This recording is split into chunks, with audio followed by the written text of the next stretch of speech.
بسم الله الرحمن الرحيم. عملاء شركة أهل المطروح، كل سنة وانتم طيبين. إن شاء الله يا رب ربنا يجعله مسلم خير على الناس جميعا يا رب، ويسعد كل عملائنا الكرام. احنا هنا عند برج الأفق، قدام مسجد العوام، قدام كافيه أبو خشب على طول. زي ما حضراتكم شايفين أنا بعمل لكم المسافة من أول البرج لحد الكورنيش.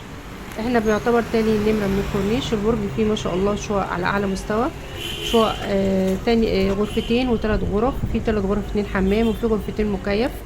طبعا انتوا عارفين ان كل رحلاتنا 8 ايام 7 ليالي بالانتقالات. متاح عدد محدود من الشقق، ان شاء الله تشرفونا ونكون عند حسن ظنكم.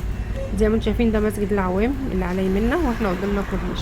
الميزه الحلوه ان انت في قلب الخدمات في وسط البلد، قدام مسجد العوام كل الخدمات اللي انت عايزها. وقدامنا فيه 2 شواطئ برضو مناسب اوي للاطفال والكبار، لو هننزل فيه مش هنحتاج ان احنا نروح للشواطئ البعيده. طبعا جنبك ايس كريم عزة، كل ما تحتاجه من كافيهات، العجل، كل حاجه موجود ان شاء الله.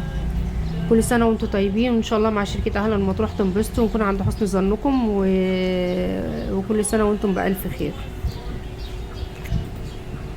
برضو ان شاء الله هعمل لكم بس من عند برج اللواء باذن الله، في خلال بكره او بعده بالكتير باذن الله. وطبعا انتوا عارفين احنا كل رحلاتنا من الجمعه للجمعه، السفر بيبقى يوم الخميس بالليل ان شاء الله، والعوده جمعه الصبح باذن الله من مرسى مطروح. حبايبي مستنيينكم، وان شاء الله نكون عند حسن ظنكم، ودايما بنقدم لكم الجديد واحنا دايما في خدمتكم. وده زي ما انتم شايفين الكورنيش قدامنا، ده شاطئ خاص برضو، ده حلو قوي. وده هنا عندنا منطقه الليدو، وده برج الافق. كل سنه وانتم طيبين، ومصيف سعيد على الجميع يا رب ان شاء الله، وان شاء الله نكون عند حسن ظنكم. حبايبي كل سنه وانتم طيبين.